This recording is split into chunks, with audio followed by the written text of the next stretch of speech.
good afternoon, good evening. We have no idea what time zone you guys will all be in when you're watching this. But I am David Shirk. I'm a director of Friends of Kijabe, and I'm sitting here with Greg Sund, our newest addition to the Kijabe team. We moved here from a small village rural hospital in Burundi, where we've been for about 5 years. And so what was your training and background and specialty in the States before you started doing this Africa stuff? So I'm a board certified anesthesiologist. I did a fellowship in cardiothoracic anesthesia, and I was in private practice for several years before we moved to Burundi about 5 years ago. And during my time in private practice, I was doing annual trips to various places in Africa and kind of prayerfully trying to discern with my wife where God might be calling us to. And we ended up at this hospital in Burundi, which was a teaching hospital. And it was a place where I could not just do anesthesia, but also teach anesthesia to medical students and non-physician anesthetist students. Mm-hmm. What was the terminology for them? Here we call them KRNAs, so it's Kenya Registered Nurse Anesthetist. Did you guys have a designation? Yeah, so that's one of the problems, is that the training for non-physician anesthetists is variable from country to country in Africa. There's no continent-wide standard. And so in Burundi, they were anesthesia technicians. And so they had a bit less training than the Kenyan nurse anesthetists have here. And unfortunately, it's different in every country. And unfortunately, there are still a lot of hospitals in sub-Saharan Africa where the anesthesia is being provided by underqualified and sometimes not even trained providers who are just there to fill in the gaps. And this was the case in Kijabe for a very long time. Before I want to get into Burundi, I want to hear more about that, because I actually don't know. I know you, I know some of your colleagues, but I don't know much about the hospital and particularly the medical kind of situation that you guys were facing there. But before that, why does somebody who's a private practice anesthesiologist in America walk away from that and move to Africa? Yeah, well, ultimately, it was definitely a calling from the Lord that He laid on our hearts. After doing frequent trips to Africa, I saw just the massive discrepancy in anesthesia care between what's going on in most of sub-Saharan Africa and what's going on in the United States. And I was just really convicted that here I have the ability and the capacity to go to a place like Burundi or Kenya and teach anesthesia. And it was something that the Lord laid on my heart, and thankfully on my wife's heart as well. That's awesome. And you guys came out, so you've been doing short-term trips, and then you moved for a year. Was it 2013 to Burundi? Yeah, it was 2014. Okay. We moved to Burundi for a year, and we joined a team, a multi-specialist team that had just settled there a few months earlier, that I had met on one of these short-term trips to Tenwick Hospital in Kenya in 2010. We heard they were moving there. They had 3 surgical specialists, and the anesthesia care at the time was provided by 1 non-physician anesthetist with coverage by some actually non-trained providers. Their community health worker, who normally gives vaccines, was taught how to give ketamine to get people through surgeries and cesarean sections at nights and on the weekends. And so they asked me if we would come out initially for a year to help work with this one non-physician anesthetist to try to help increase her capacity for what she could do. And during our year there, we realized that, there's actually an anesthetist training program that sends students to this hospital, and there was no physician anesthesiologist to teach them. There were actually medical students who had a required anesthesia and critical care rotation, and there was no anesthesiologist to teach them. And so we felt like this is where we were called to be for longer than just 1 year. So We went back to the States to support Raise for a year, and then to France for a year for language training because it's a francophone country. And then in 2017 we moved there, and we've been there since just a few months ago, up until just a few months ago. Yeah, awesome. We've had this KRNA program in Kijabe for about a decade officially. I think before that, kind of unofficially. What is the difference between anesthesiology training for a physician level anesthesiologist versus for a nurse anesthetist level in Africa? Yeah, well, in general, I mean, non-physician anesthetists are there to, put the patients to sleep, to monitor them during surgery, wake them up.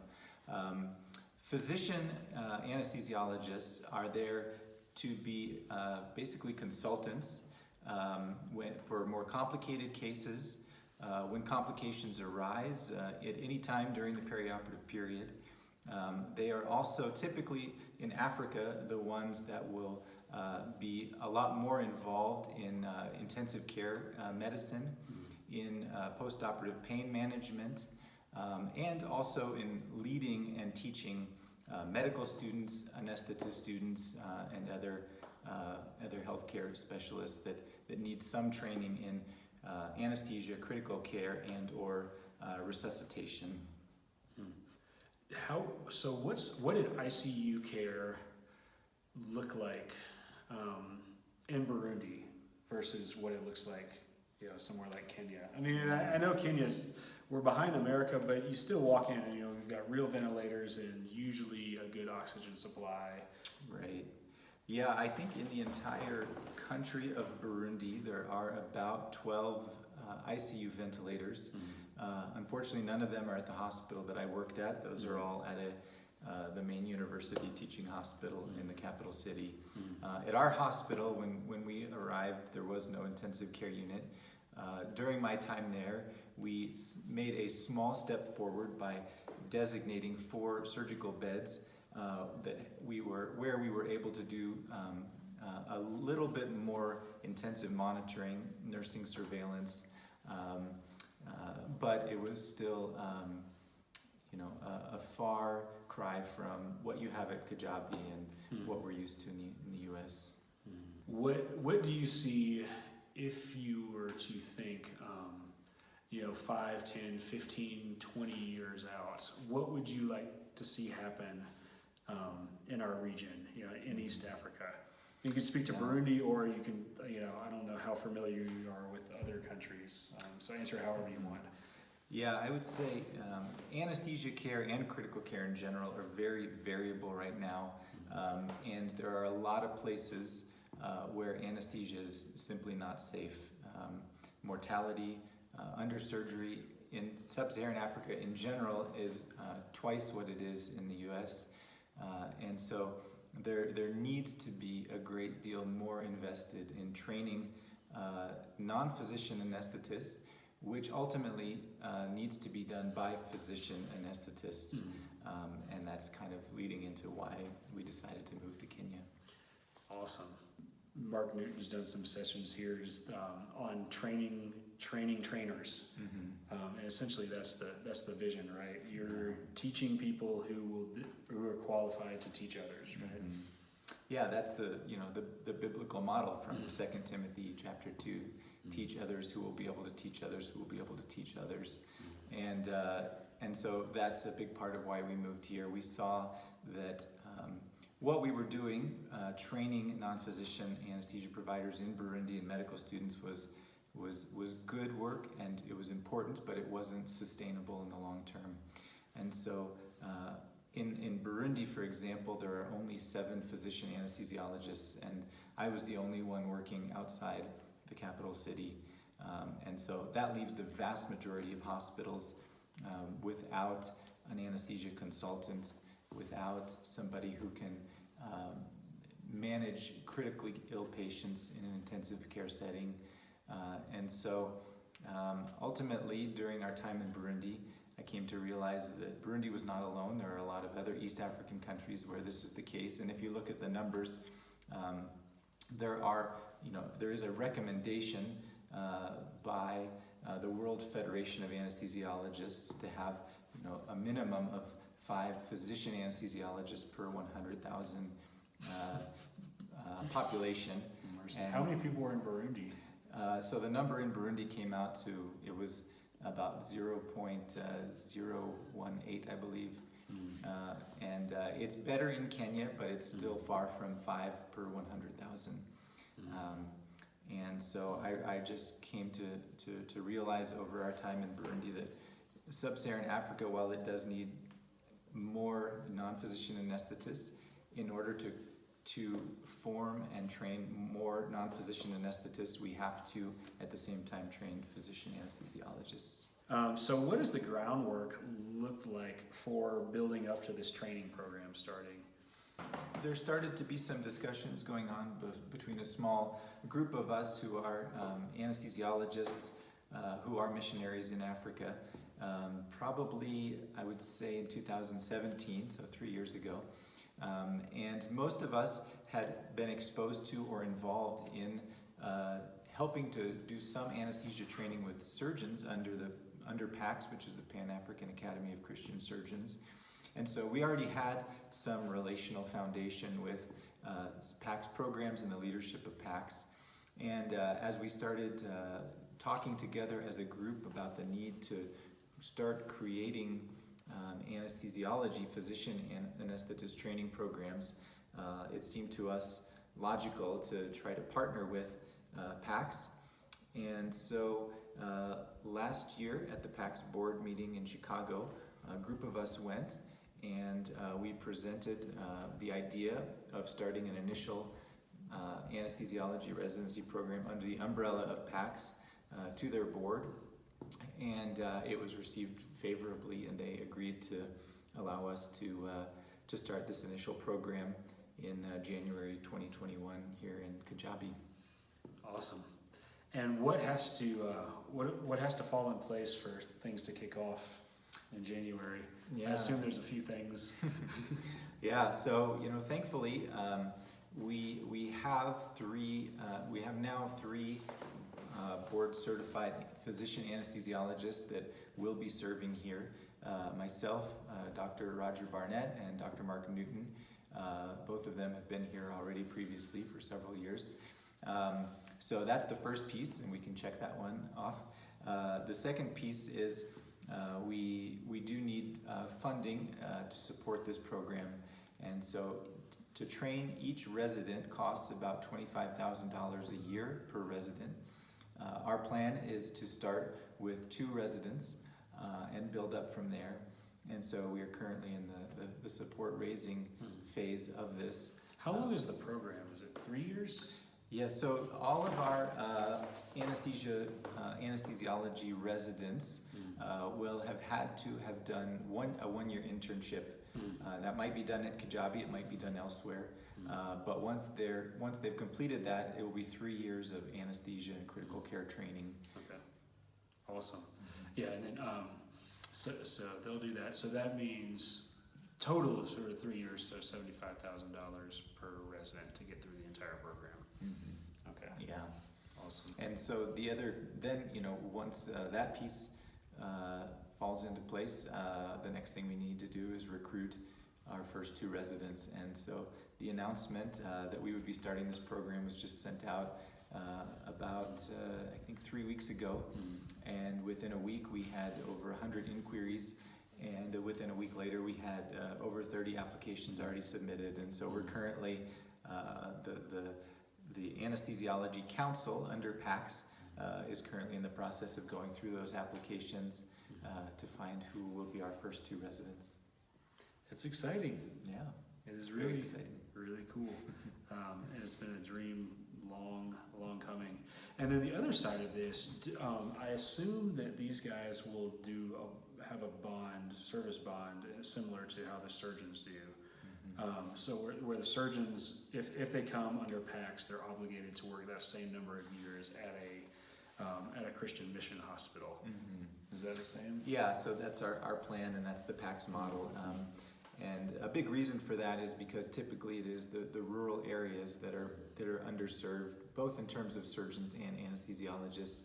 And so we're really looking to recruit and train people who are going to go to those hard places and live in those rural areas where, unfortunately their salaries might not be as high as they would be in the city, and their lifestyle is going to be very different. And so it's definitely a calling from the Lord, because they're going to have to kind of give up a lot of the lifestyle that they might have in the bigger cities. And so that is our plan, to recruit residents who want to do that, who are willing to do that, and to serve in rural mission hospitals after their training is done. It might be worth explaining, because I'm sure some people will be familiar with terms like missionary, and others might, if somebody's not familiar with how the structure of it works, it might sound like an odd word or an archaic word or something older. But it's important to set up like what the need is, because it gives a framework for what somebody like you or Roger Barnett or Mark Newton, how your life looks logistically, and why we need people to help with this training program. But so what does it mean to like be a missionary, and how does that process work for you being here? Wow, well that's a big question. And I mean kind of more practically than, I mean simply theologically, it's kind of somebody who's sent by God. Like you felt you talked a little bit about that at the beginning, as a kind of a spiritual call from God that, hey, this is your purpose, this is what you feel like you're being led toward in your life. But then what does it look like practically, after that? Yeah, I think those of us who are doing this felt called and feel called to go to places where we can minister to the needs of people, both physically and spiritually. And so we're not just here to teach anesthesia. I'm not just here to teach anesthesia, but also to disciple and to try and deepen my students, my residents, and hopefully my patients to understanding of who Jesus is, what he's done for me and the world, and to point them to the hope that we have in him. Logistically speaking, those of us who are missionaries working in medicine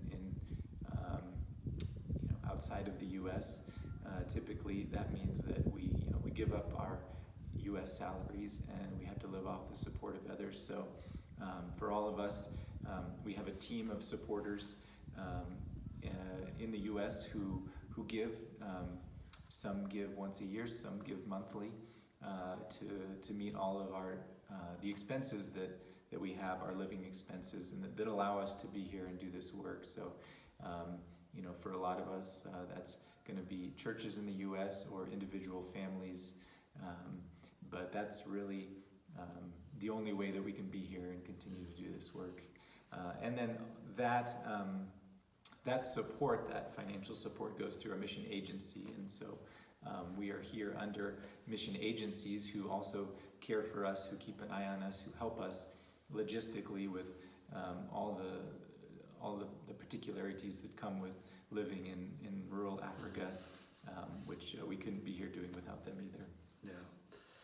Yeah, I think it's just helpful for people to understand the framework and complexity, because we've talked about several organizations, and I don't want anybody's heads to get muddled over by this, but it's just important to know that it takes multiple organizations to make these things happen.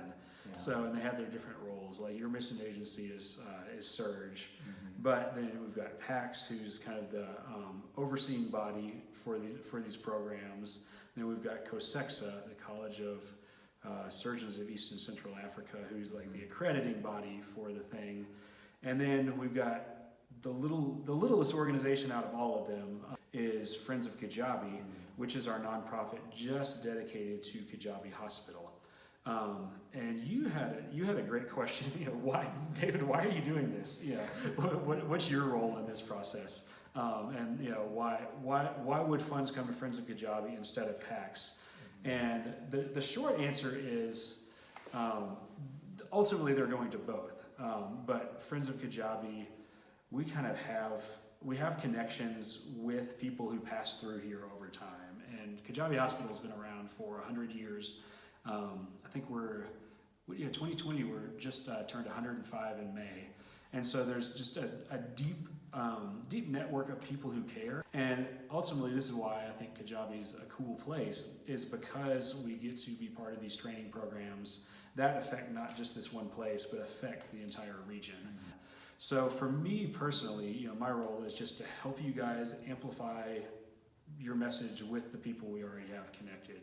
And so that's our hope with Friends of Kijabe, to be essentially, as money comes to Friends of Kijabe, a portion goes to PACS for the education resources, and a portion ends up at Kijabe Hospital, and we will just really follow the Anesthesia Council's instructions on really just where to write the check.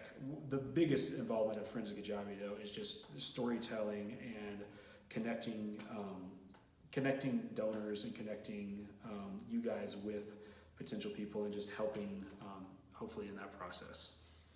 Yeah, and we're really grateful for Friends of Kijabe. As I mentioned, the need to raise $25,000 a year per resident to us is a big part of this, and we are, as an anesthesia council, are not really equipped to do that. And so we're really grateful that David and Friends of Kijabe agreed to help us with that arm of this program. Because these guys are amazing. I spent a lot of time with Roger Barnett over the years, a lot of time with Mark Newton, and just what they do for our countries. When I say our countries, Kenya and Burundi and these parts of the regions, and for our world, these guys are amazing. The training program, but also for you as potential volunteers. Once the world returns to normal, you will be really, really valuable. I know there's some people who probably watch this. Jolene has been here usually every summer we'll come over for a month. I believe Liz Drum has been here before. Matt Kynes, we're hoping to get him here for a longer term basis, but he's been here pretty regularly teaching. And I know Roger's had some folks over from Temple, and Mark Newton's have folks from Vanderbilt. Those connections are also really, really, really important. So if you're watching this, and I know for some of you it may be possible on a regular schedule, for some of you it may be less frequent, but it is a huge, huge, huge help for the people doing this on a daily basis to either give them an extra hand or give them a week or two off, where they can recover and get back into the fray. So definitely, if you're watching this, keep that in the back of your mind also, just how you can participate, because there's really, I guess I would say there's probably three ways of really participating. There's the financial component, there's the volunteer component, and then there's just making connections with colleagues that you may have around the States or around the world. So, yeah. Anything you would add to that?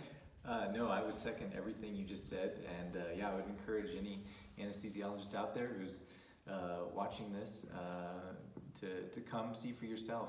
Kijabe is a really special place, and a big part of the reason why we're able to start this program is because it is a place where we do get short-term volunteers who come and help and teach and give the long-term folks a break. And it also is great because it gives the students a different perspective, because everybody who comes has something different to teach, different areas of expertise, different experiences to share, and all that, I think, is what's going to make this program so rich. Mm-hmm.